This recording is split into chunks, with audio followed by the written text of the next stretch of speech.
The good.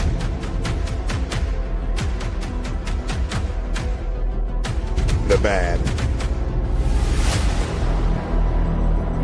The ugly. In the name of awareness and advocacy.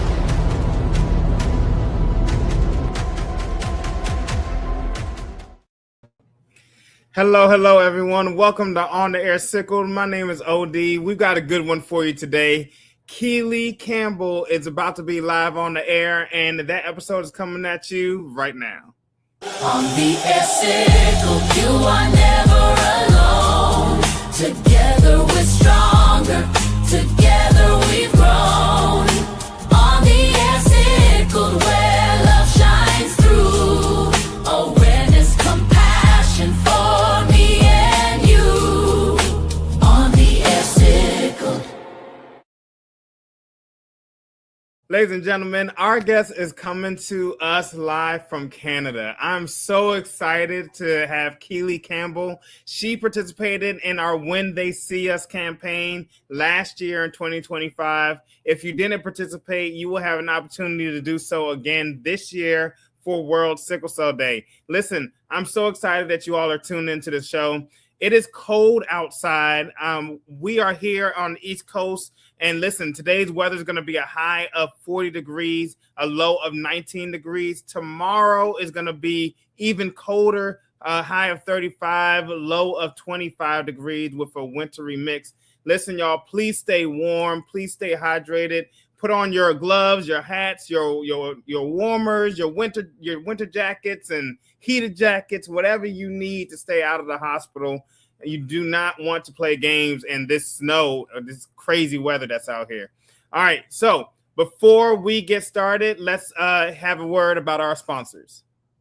Hi, everyone. This episode is brought to you by Sickle Cell Medical Advocacy.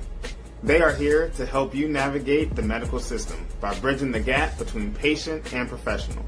If you need someone to speak on your behalf in the emergency room or to support you during a hospital admission, Sickle Cell Medical Advocacy is there to stand with you. Learn more and get connected at www.sicklecellmedicaladvocacy.org. Now, back to the show. Aaron, what's up? How are you? I'm good. Cold, but I'm okay.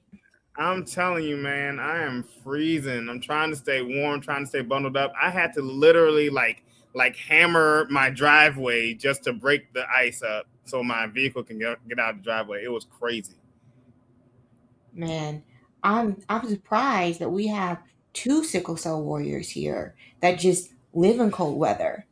Yeah. Because a warrior that lives in Canada, now that is something amazing. Yes, absolutely. Absolutely. All right. And speaking of which, ladies and gentlemen, this is the time that we've all been waiting for. Keelie Campbell, you are live on the air. Hi. Thank you so much for having me. Hi, Keely. How are you? Trying to stay warm, as you guys mentioned. I'm telling you. I'm telling you. Is the snow pretty bad over there in Canada where you are? We've been in the same cold front as you all in the US, but I'm pretty sure our weather is much colder than you're experiencing. And the snow, it comes and goes, but it's given us all a hard time. We're just trying to stay warm. Some people have Yeah, lost power. I'm thankful I did not lose power, but it's hitting everybody pretty hard. So I'm just trying to do the sure. best I can to stay warm. Yeah, I hear you. I hear you. Well, listen, thank you for tuning in and joining us on the show. Now, I want to talk a little bit about When They See Us.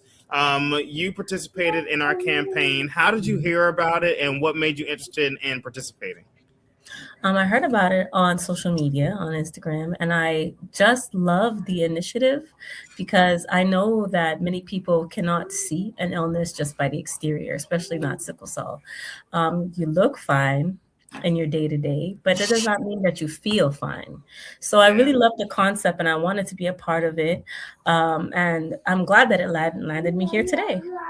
Yeah, awesome, awesome. Excited to have you. So you're the founder of Sickle Cell Patient Care. Tell us a little bit about that. So it started off, I don't remember, in about 2018 or so. A friend of mine told me to just go for it. Start, finding the community online because it's a little bit harder to find somebody that you can relate to with this disease in person, especially here. There are quite a few people in Canada with sickle cell, but we're broad, dispersed, different languages. It's not as common as in the States, even though there are large numbers here. So I just wanted to find community. First, it started off with just providing information on the disease, but I Sure. realized that there was a lot of that out there already. So I kind of just started off as a personal vlog, if you would like to say, um, sharing my personal experience. And it just took off from there. And over time, I've been able to connect with a lot of different people all over the place. And I'm really happy I started. I was extremely private before. I did not share anything about my health with anyone. And now Hmm. it's like a complete 180. I scream it to everyone I know and I advocate as much as I can. So it's really been a life changing experience just for me personally. Gotcha, gotcha. What? Tell me a little bit about why you held that to yourself. I felt like it was private matters. Not everybody needed to know, especially because it might affect the appearance or the perception that others had of me. Unfortunately, with sickle cell, I mean, I wouldn't say that I was necessarily bullied per se, but I did go through some hard time in school, as you can imagine, in and out the hospital. And I actually have one vivid memory when I was in high school and I was gone for a period of time. And there was just the most outrageous rumors that you can possibly think of that was circulating. And a lot of it was, fatal, cancer, this, that. And that just contributed to me keeping it private. Only those who needed to know or those who were extremely close to me knew about my health, or some would know that she is sick, but they didn't know what I had. So I just kept it very private. That's probably why it shaped the way I moved throughout this world early on. Mm, mm. That must And have been so, really tough. yeah. It's not easy for I remember anyone. just in school, I told them I had sickle cell disease. I remember some kids like, if I touch you, is it contagious if I touch you? No, let me spin you your mouth and see if you'll get a cold. I I was agree. I very agree. blunt kid. I'm kind of blunt now. So, so you had a hard time navigating, your peers and everything like that, and decided to kind of keep silent about that. Now you're founder of a sickle cell organization. You're outspoken. You're a mother. How does that all kind of tie into your overall goal and your mission? Well, as you mentioned, I'm a mother now. So it kind of has evolved with time. First, it was just advocacy. First, it was just to share information, to spread information. Then I was very heavy on the need for blood donation for a period of time, which I still am, but there was a period of time where that's mainly what I focused on.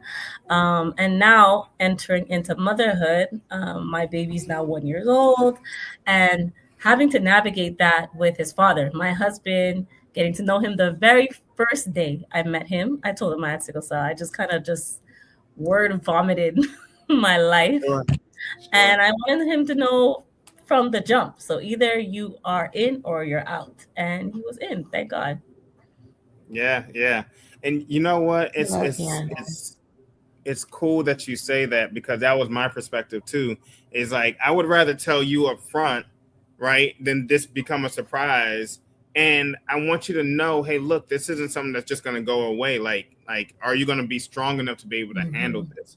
So even navigating relationships, I was very like intentional about, is this person strong enough to be able to handle the dynamic that, no, I didn't ask for it, but I'm going to wind up being in the hospital, and I can't struggle breathing and try to coach you the rest of my life on how to help me. Like, Man, I need you to be able to help me out. you're preaching to the choir. Yeah, yeah. So it was just very difficult to, I was very intentional about not being intimate with anyone that had sickle cell disease.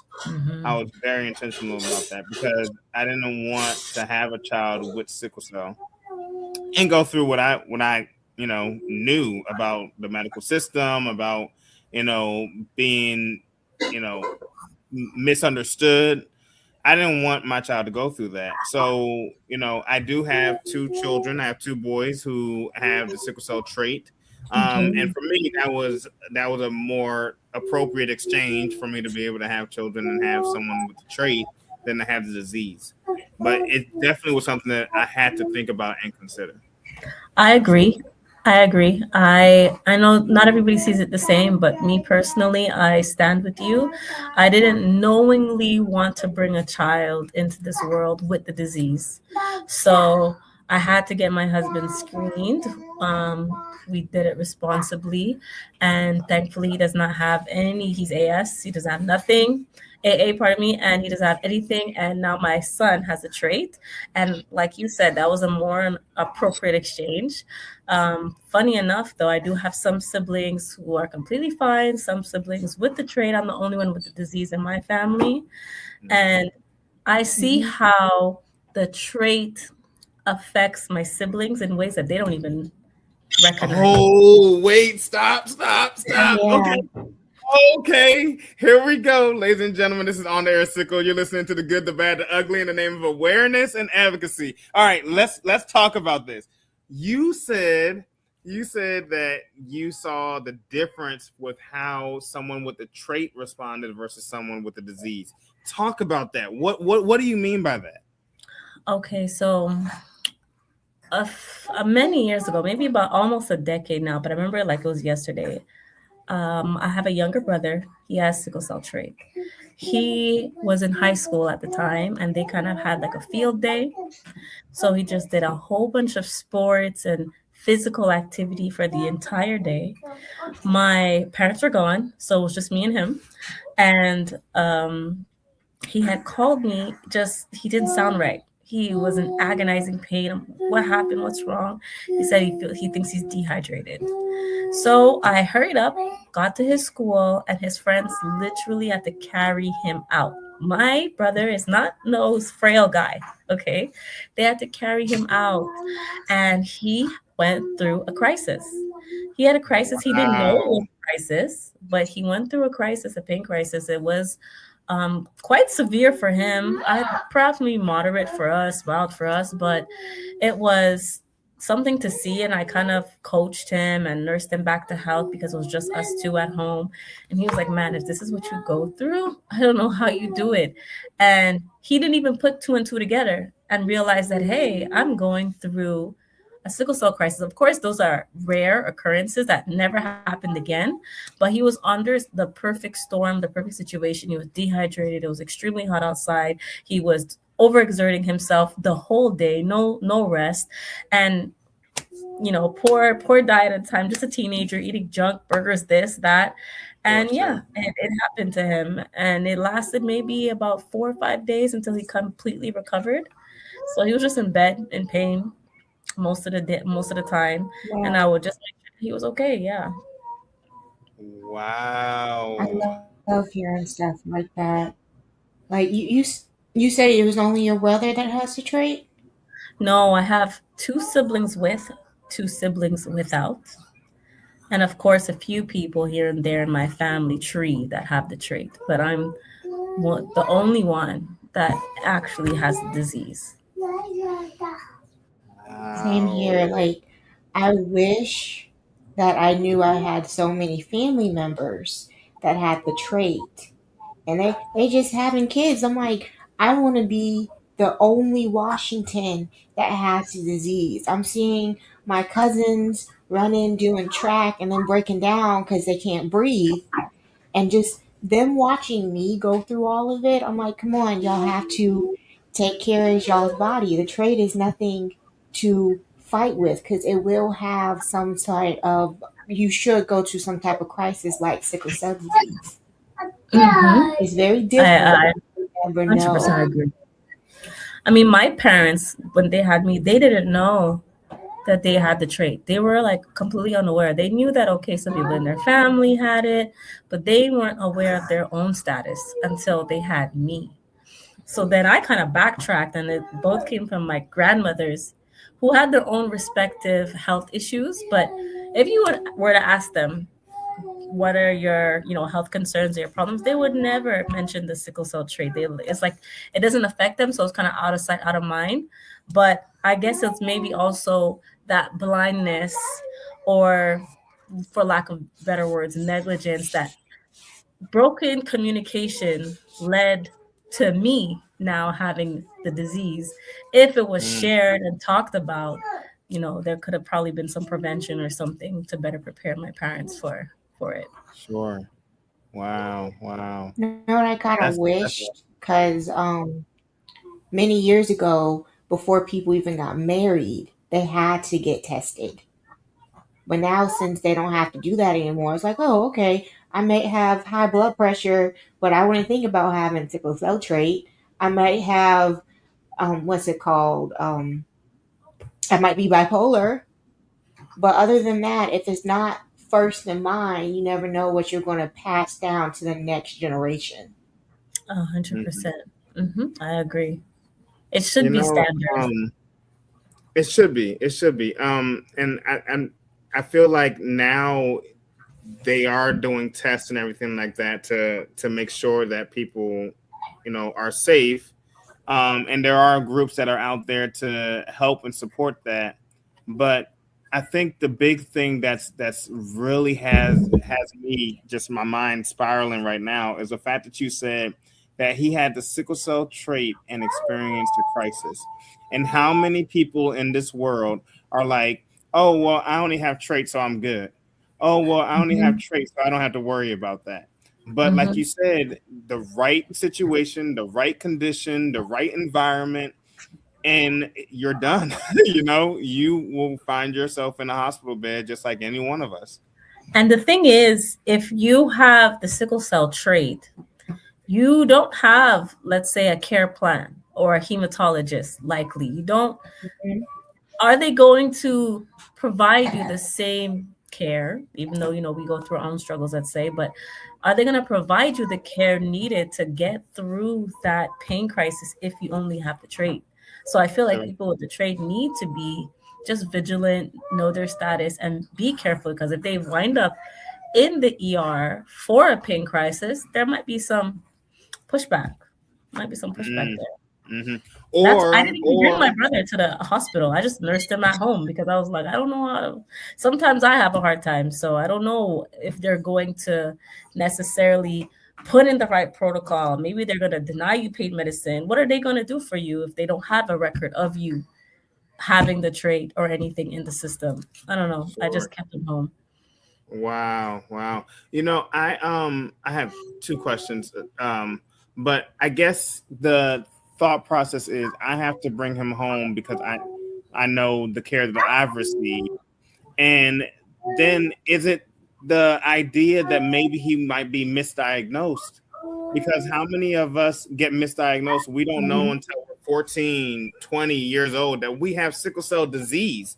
So Mhm. for him to have the trait, he could have easily been put into a sickle cell disease clinic, which might have helped him in the hospital situation at that particular time.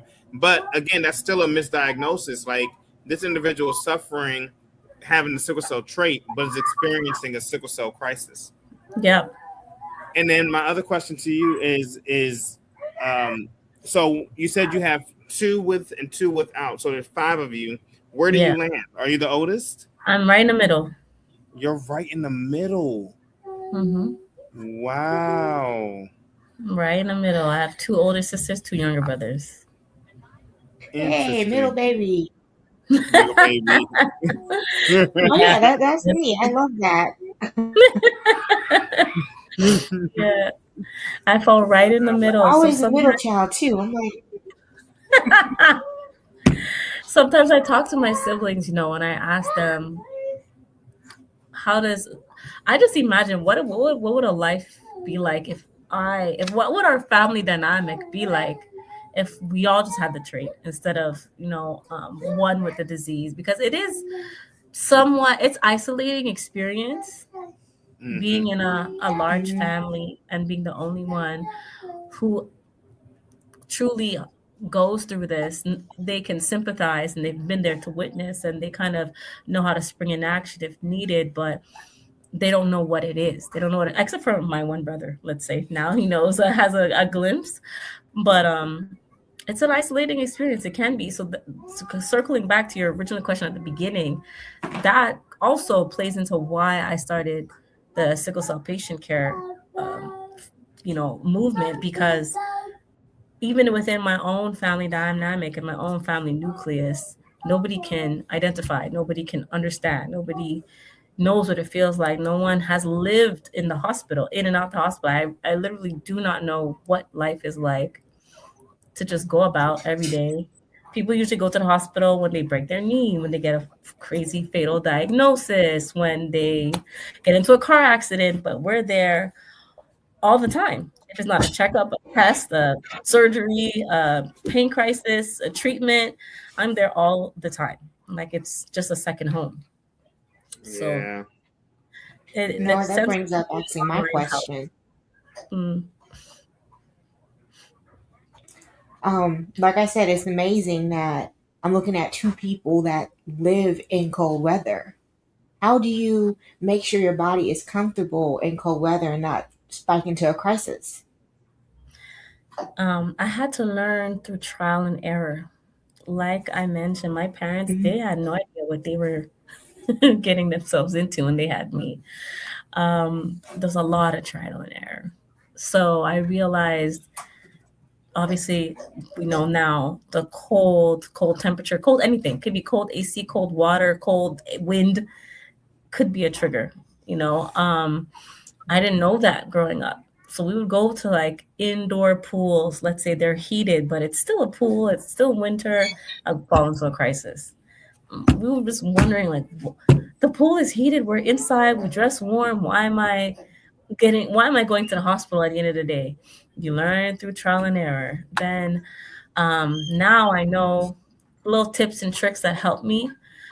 Staying warm is means dressing appropriate for the weather, layering up.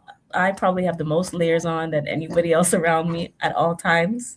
Layering up, utilizing heating pads, that helps me a lot. Hot paws, whatever may have you, hand warmers, those help. Um, I always have spare medication lying around. I'm not Probably growing up, I used to use it a lot more. I don't use it as much now, but I never run out. I try not to run out. I always make sure that I have some around. Staying hydrated.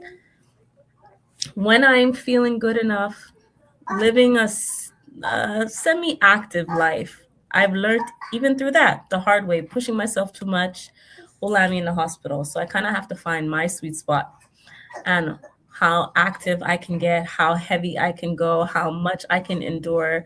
and how when I need to rest. Rest is also important. Making sure that just the environment, the temperature that I'm in is warm. My home is not cold. The heat is up. The heat is up. If not, even when the heat is up, I still have a robe on and socks on and slippers, and I'm always trying to stay warm. Hot showers, hot bath, Epsom salt bath, soaking when I'm in pain, just sitting in the bath and soaking. It helps a lot. So teas and things like that. I've gotten a little bit more into trying to maintain or heal myself through more natural approaches. There you go. Instead of always All the resorting to, time, all day. yeah, instead of resorting to a pill or this or that or a patch. As I've gotten older, I've trying to steer away from over medicating myself. So I just find other approaches, and I really find the movement of the body, staying warm, lowering the balance of working out, living an active lifestyle, being social, and resting. That's really important. If it's too much, my week has been too busy. I need a day or two to just not do anything. I'm not going nowhere. I don't want to see you. I'll see you tomorrow.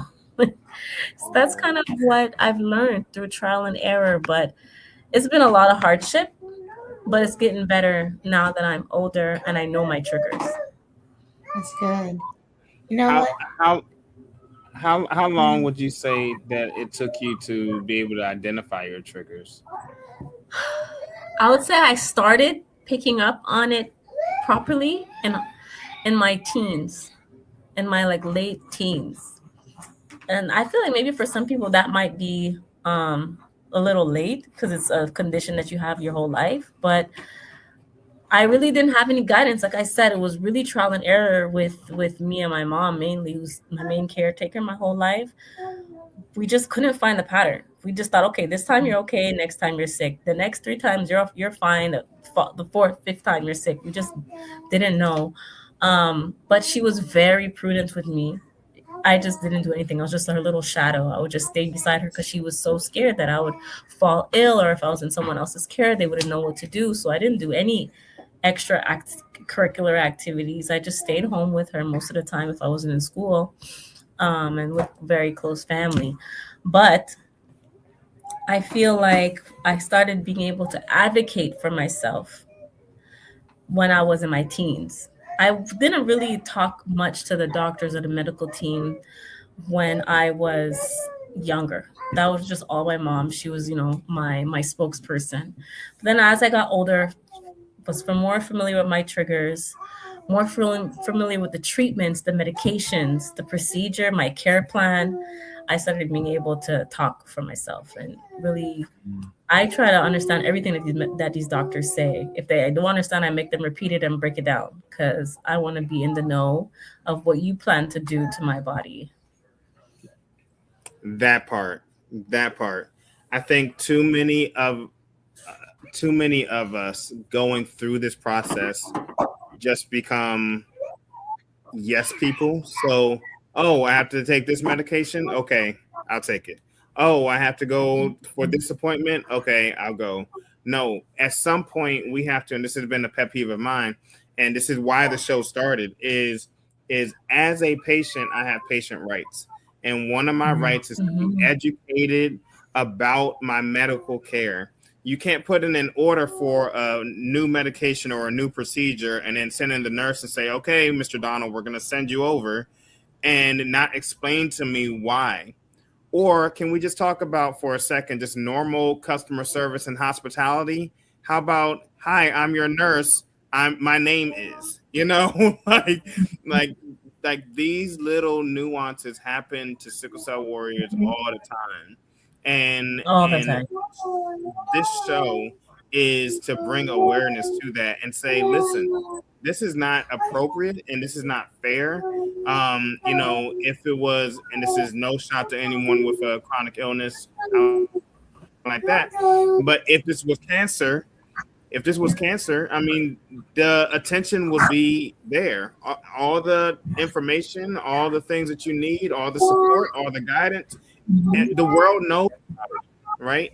I have I have people that still ask me, well, what does that feel like to have sickle cell? Because it's not known. It's Yeah. not known, and you literally can't experience it unless you're in it. Which leads me to my next question. Right? Is there's five of you? There's five children, and you literally were the one to shock your parents, shock your family, because the two older ones don't have anything. So they're living a normal, healthy lifestyle. And then here comes this woman, this child who now, needs to be, taken care of a certain way. And we have to be able to manage pain and medication and treatment plans. And how was that shock for them, like emotionally, mentally? Like, how did they kind of stay strong in your care? No, that's such a good question. I wish my mother was here, but I wish I could ask her Call her right now. up. Call her up. I know, right? I should.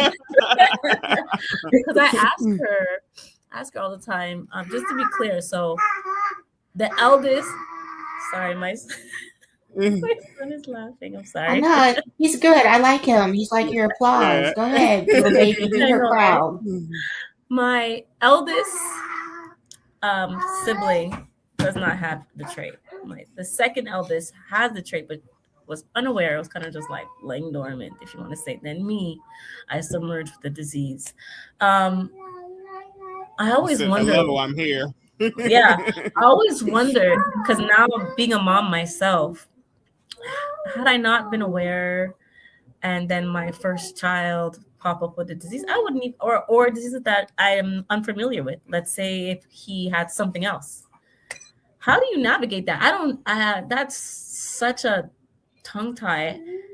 She told me that she was very confused. She would just follow what the doctor said, basically. As you mentioned, just kind of being a yes man and saying, well, you know best, so I'll just follow your advice and your guidance, and then trying to navigate what are triggers, what does this mean for her life expectancy, what does this mean for her quality of life.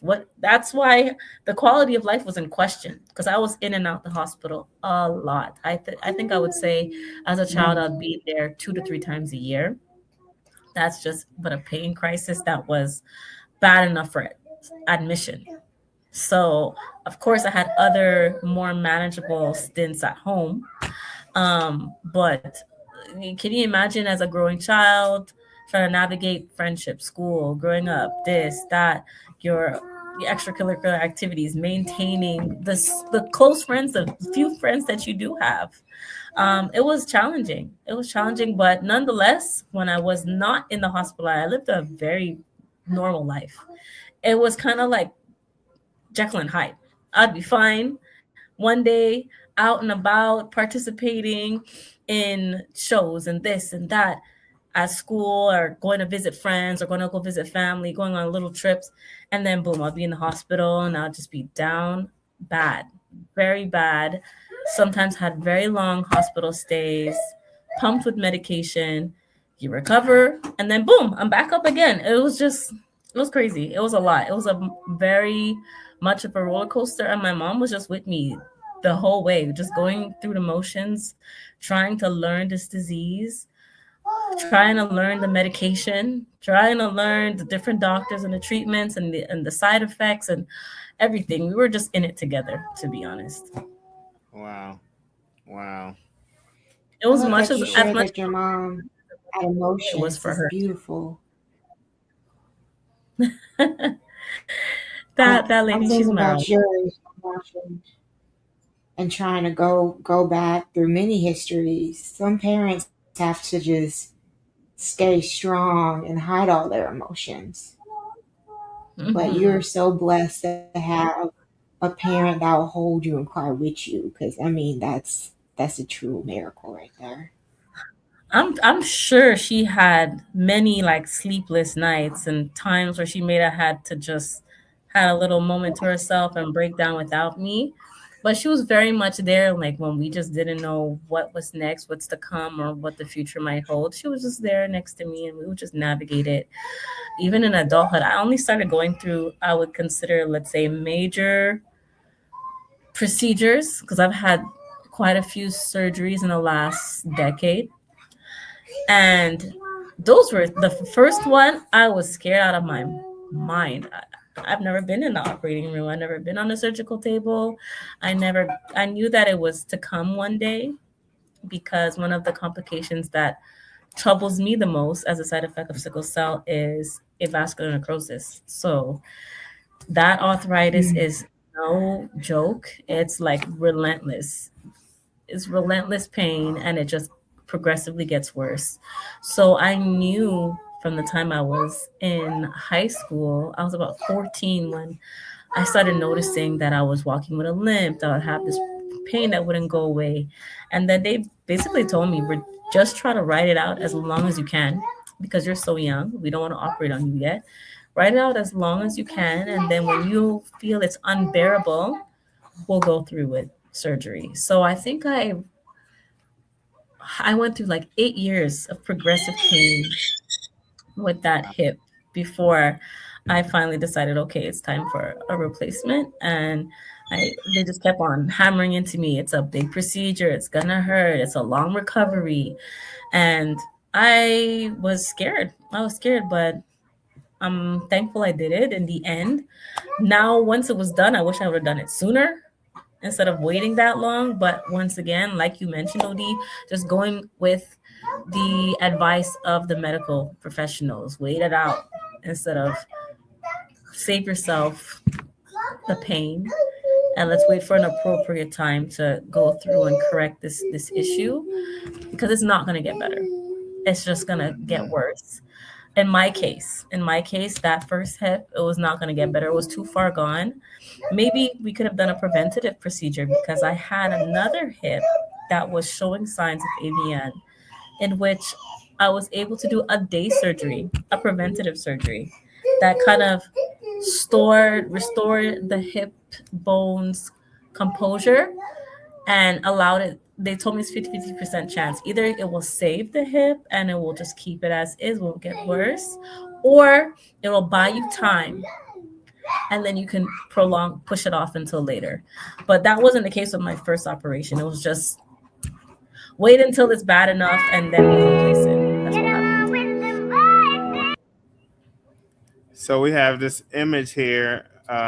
It looks like, is this one of your shoulder surgeries? Yeah, yeah. Wow. I had two shoulder replacements, one hip replacement, and another hip surgery. It wasn't a replacement, let's say, but all within the last 10 years. The last three were back to back surgeries. Wow. You know what? I literally just got finished speaking on surgical depression. How do you handle taking a surgery like that? And do you have any flashbacks or memories of it? Of course. It's tough. It's tough because going into it that it's a long haul game. It's not a quick fix. Even though it fixes the arthritis, it's not a quick fix mentally. It's not a quick fix physically. It's a lot of months of physio. It's a lot of, you have to endure pain on top of your sickle cell pain. Now you traded off one pain for another. You traded off the arthritis pain for recovery. You're inflamed, you're on medication, you're doped. It's a lot. You're likely out of work. You're not really doing anything. You're isolating. You don't want to get sick. So the best thing for me was, even when I'm not feeling my best, is just to be dedicated. Dedication over motivation. So get the physio done, recover, do what you have to do so you can get out of this situation. When I think about my first hip replacement, I was going through it emotionally, definitely. I think I may have had a little bit of recovery depression, like you mentioned, because there was time when I was doing physio, then other times I was just laying in bed and I just didn't want to get up. I didn't want to do anything. I didn't want to walk. I was just over it. Now, fast forward a few years later, when I started doing my shoulders, my mentality kind of switched. Yes, I did have my rough moments, but I knew what was to come. I knew there would be days where I would be in the rut, But regardless of how I felt, I still did what I had to do. And I made a quick recovery. So that was the goal, just tunnel vision. Wow. Yeah, I have. I mean, I've I have AVN of my hips, but Mhm. I didn't want to get any. I'm like, Lord, if I could just hold off. I don't want a hip surgery. How do I you feel with know. it? Oh my I goodness. mean, so I've been blessed because I've been out of the hospital like overnight stay for the last 3 years. And so I think like now I'm getting blood exchange transfusions monthly, and that I think is actually helping me. But like in situations where the weather is extreme, like it is today, um, it makes it a little bit difficult. I like you said, the warm, the heating pads help a lot.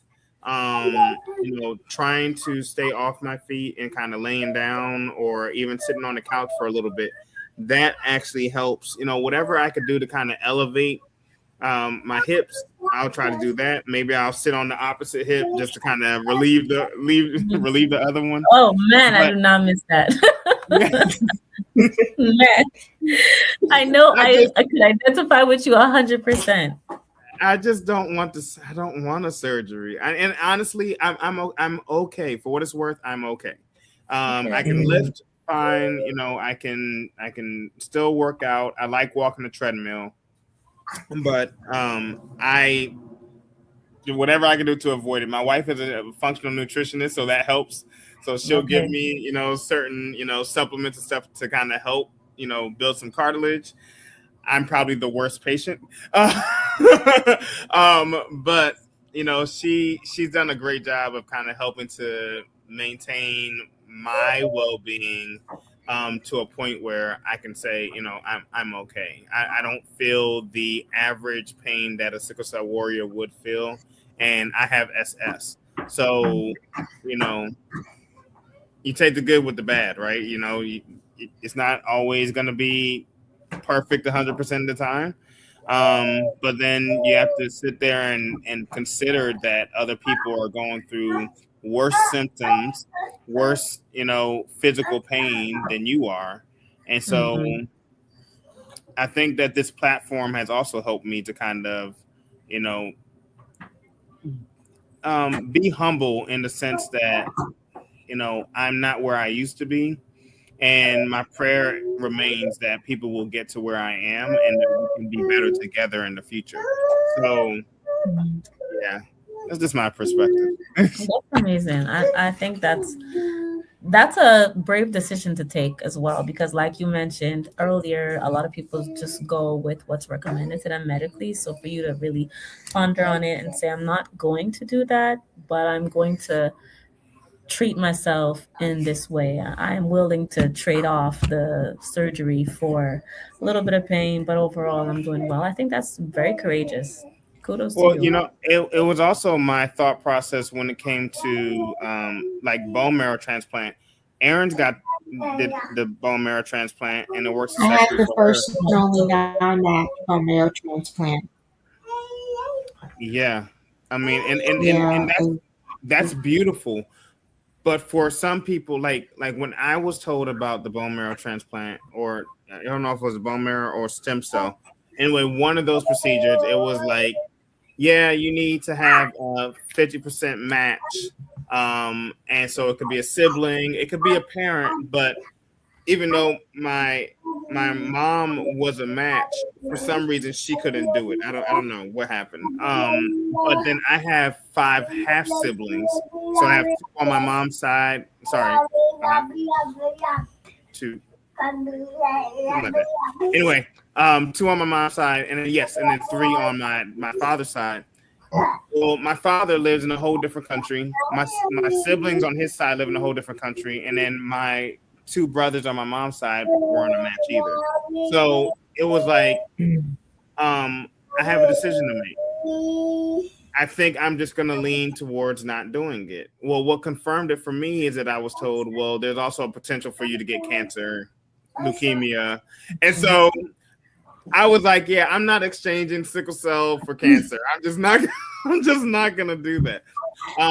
However, I found more comfort in being in the lifestyle that I knew rather than an unknown lifestyle. And so while that might have given me some relief, I knew what to expect with sickle cell. I knew, how the pain felt. I could describe it. But now I'm in a different scary position. And that scary position is that I don't know whether or not my pain is sickle cell related or just physical pain because I'm doing so well. And so if I'm going through a crisis, I may not be able to recognize it because I'm now associating it as just regular physical pain because I've been doing. So that's scary to me. It's a blessing, but it's scary to me too because I'm like, man, if my body is responding negatively, then I need to be able to adjust quickly. I would love to hear, Erin, could you, because you know what? It's so funny that you mentioned that. I was just speaking with my hematologist. 10 years ago, she told me, you are not the perfect candidate. I don't even consider it. You're not sick enough. It's not for you. It's too new. We're not taking the chance. And now she's singing a different tune. So I'm just like, I'm forgive my face, because it's not right that we almost have to be knocking on Jesus' door just for us to find a cure. And where's a case study? I don't even call it a cure anymore. It's called curative therapy. Like literally during my bone marrow transplant, like again, I was just going downhill. It's either die from sickle cell disease or let's give this a chance. And I do not want people to be like, oh, this is too scary, this is too risky. Because that's what sickle cell is. We're on a risk. So yes, during my bone marrow transplant, because mine was experimental, I do not like using that word. I had a lot of siblings, but thank the Lord, my older sister Taylor was a close match. They wanted a 5 out of 5. They got a 4 out of 5. I had graft versus host disease in my legs. I had emergency surgery. This is why I was speaking on surgical depression. Just in my organs, I had to get a stoma put in there. But I couldn't digest my medication or anything else in my body if my stoma wasn't allowing me to digest anything. I ended up getting epilepsy during my bone marrow transplant process. But I wouldn't change it. Every story, every battle is different and unique. But because I can say today, I fought my battle and I end up being 17 years sickle cell free. I want people to know that that is an option. You do not have to, almost die to get the research that you need. And actually, that's another reason I want to ask you a question. Someone I met many years ago told me that Canada has really good health care. Y'all got doctors that have nice bed service. Please tell me they're telling me the truth. I'm like, I'm about to move to Canada if I can get some of that. 'Cause Yeah, I've heard that too. Wait a Georgia minute. got Yes, me talk about it. someplace. Yes. what? Okay, so let me debunk that. Okay, let me debunk that. It depends on who you land on. Some people have really good bedside manner. Some people are compassionate. I feel like the nurses, they have a big part to play in your treatment and in your care and how you feel and just your experience as a patient in the first place. In the ER, they're the main people you see, especially when you're like coming in there and you're 10 out of 10 pain. They're the main people you see. They here in Canada, things have changed. I mean, it's never been great, but it's changed over the last few years because healthcare is taking a hit right now. They're not having as much funding as they did. And Mm. also a lot of the ER rooms are severely overcrowded, even though we should and we do have priority because our case is severe. You might still be waiting a long time. It's just like a coin toss. You might not be waiting 10 hours, but you might be waiting 2, 3, 4. You might get, if somebody sees you as a priority and they're aware of what sickle cell is and how serious it is, they might bump you up and you might be the next on the list. It really depends on who you land on. Me, I only go to one hospital. I do not go anywhere else. I don't want to take no chances. If I can't make it to that hospital, I have to be, as you said, knocking on Jesus' door for me to go to somewhere else. If not, I'm staying home. Um, the doctors, there's not a lot of hematologists out here that see sickle cell patients. So when you have one, you want to hold on to them. Hopefully, you build a good relationship, you build a good rapport. But then again, they're not the ones in the ER on the floor. They're not the ones walking the ward. Though those doctors in the ER and on the ward are supposed to communicate with them to go over what they have planned for your treatment plan, but they do have a say to deviate from it. They go to them for their recommendation, and because that hematologist knows you, knows the severity of your case, but at the end of the day, they might still go with their own plan. Actually, speaking of my son, when I was in my last trimester, when I was 8 months pregnant, I had a crisis. I was in the ER and I tested positive for COVID. I had no idea because I was asymptomatic and I just seen everybody coming with all their hazmat suits. I'm like, what the heck is going on? They told me, you tested positive. I said, okay. Roll a couple months, a couple days later, I got a room upstairs because, like I told you, it's really, really full. So you might not always get a room. And then I was admitted. I was recovering slowly. I was still in the hospital room, but it was taking some time and they were very cautious because I was pregnant. Well, as much as I told you, they're supposed to verify with your personal hematologist with their supposed care plan and what they plan to do with you. There was this one resident doctor that decided he was going to completely strike that, make up his own care plan, lowered my medication dose, completely changed everything, the dosage, the timing. It was just insufficient. My pain was escalating. It was just a roller coaster. But they didn't know the type of patient that I am. I am not going to just sit by and let you do whatever you want to me. So I made several complaints. He and his rep, the hospital rep, the patient rep, the president, everybody came to my room. The whole ward knew who I was by the end of his shift because he had to go and fix it. Then the next day, him and his seniors had to come and apologize to me. And then they're using that case now, that incident, as a case study to show other residents who are coming onto the ward how to care for people with sickle cell, especially those in maternity who should have been on the maternity ward in the first place. So I kind of had to handle him nicely because he wanted me to, I don't know what his goal was. I guess maybe he felt like my pain medicine was too high of a dose. It was too frequent. I guess maybe he felt like I didn't need all of the testing that they were doing. He completely switched up the script, did it on his own, like didn't consult anybody. So now I'm buzzing and I'm expecting my x-ray to come in the morning like they said. I'm expecting the maternity ward nurses to come and do an ultrasound on my stomach like they said. I'm expecting my pain medicine like it's supposed to come and nothing's coming. Come to find out, this guy, he switched it all up. Well, he learned a lesson that day. So you can't treat people like that. That's ridiculous, especially if somebody's expecting. That is bad bedside manner. So that debunks the Canada has free healthcare. It depends on who you land on. There are some people who are amazing. My hematologist, Chef's kiss. Chef's kiss. She was on maternity leave and I missed her. And then I fell out pregnant and I seen her in the hospital and I was like,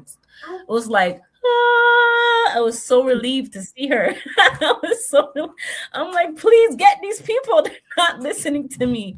So, it really depends on who you land on. So, Wow. and I not love everything stories is covered. like Not that. everything is free. Okay, all right. Keelie showing her spicy side, y'all. I mean, she said we ain't having that. You're messing with me and my unborn baby. Come on now. Yes, Anybody yes, would turn up at that point. Yeah, Because now it's our livelihood. It's my life. It's our care. And that's not something to play about. Wow. Wow. That's awesome. Well, listen, this is the time where I would like to take Aaron and myself off screen and allow you the spotlight to be able to talk to the audience and share anything that's on your heart, any wisdom, any debunking that you want to give.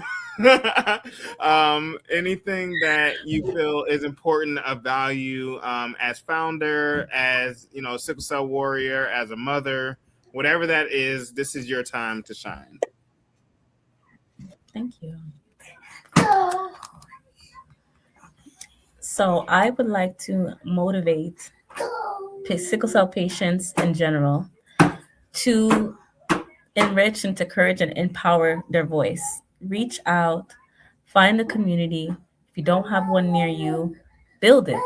Build your own. I'm sure that there's somebody that you can connect with, someone that you can identify with, someone that you can check in on and maintain a relationship with. It's made a difference for me, and I'm sure it can make a difference for you. Don't silence yourself. Take up space. You can command and you can own the room. Yes, it is challenging living with sickle cell, but it is not detrimental to your success. You can still persevere. You can still be a mother. You can still be a wife. These are all things that I have dreamed of, and now I have achieved it. Is sickle cell and motherhood paired together an easy road? No, it's not at all. A community does help, but even if you don't have it, it's doable. Everything is doable with the right mindset. As I mentioned before, tunnel vision, tunnel vision, tunnel vision. Everybody's here to help you, to encourage you, and to find out more. Speak up for yourself. Don't just listen to anyone's advice, especially not medical professionals. Make an informed decision on your own. Be your own advocate. Chronic illness does not go away, so you need to speak up for yourself. That's all. Well, Keelie, thank you so much for being part of the show. I'm so excited to have you, and this has been a pleasant conversation. So insightful. I mean, definitely from the patient view, live from Canada. How cool is that? All right, ladies and gentlemen. In the building. Yes, Canda's in the building. Canda's in the building or on screen. So cool to have you. Listen, we're going to put you in the green room. Don't leave us. We'll be right with you. All right. Aaron, what an awesome conversation to have with Keelie Campbell. I mean, she's hilarious and very passionate about her care, about the community. I mean, it just was exciting to hear her just speak, her heart. I like her baby being her hype man in the back. Go ahead. Oh, yeah, that was awesome. He's got to have a cameo appearance. I mean.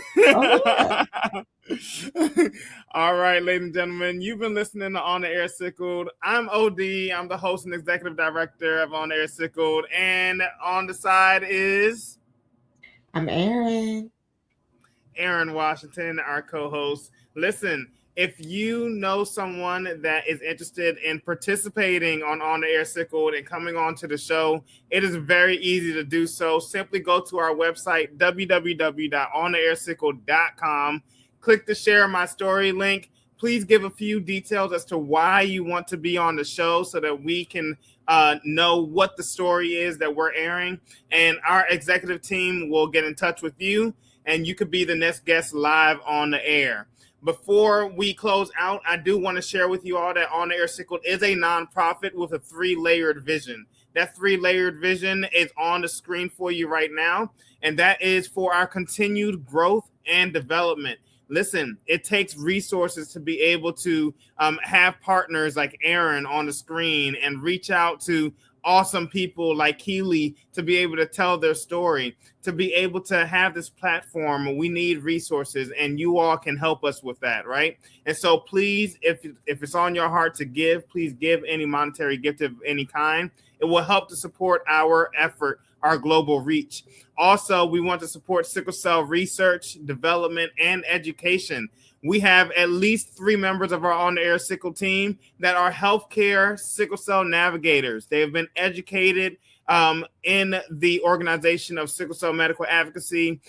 They are not only here to fight for you and stand with you, but to support you as you fight in the hospital for your care.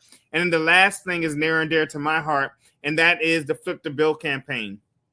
Imagine that there's someone in your family with sickle cell disease who is now suddenly hospitalized and can no longer work. They're in the hospital for a week, maybe 2, and now the resources are limited financially. Maybe they can come on screen, tell their story, and On the Air Sickle can jump in and flip the bill. Maybe we pay for the ER visit. Maybe we give you some food supplies for your family for the week. Whatever the case may be, we need your help to fight this effort, this need, and to support the sickle cell community. So on screen, you'll see a QR code that is related to our opportunities for you to be able to give. Literally, you can scan the QR code and you can go to our PayPal or our Zelle. Let's see if we can get that on screen for you. There you go. So those are the 2 ways to give to On the Air Sickled. Again, scan the QR code. Any monetary gift of any kind will support our effort and our reach. Or again, you can Zelle us at ontheirsickled@gmail.com.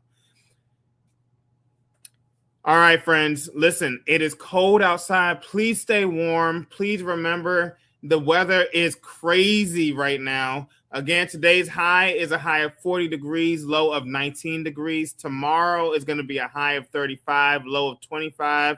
The snow is not done with us, so we have a little wintry mix going on. Be safe on the roads. Stay bundled up.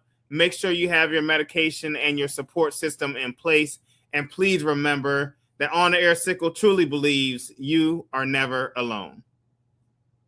On the air sickle, you are never alone. Together we're stronger. Together we've grown.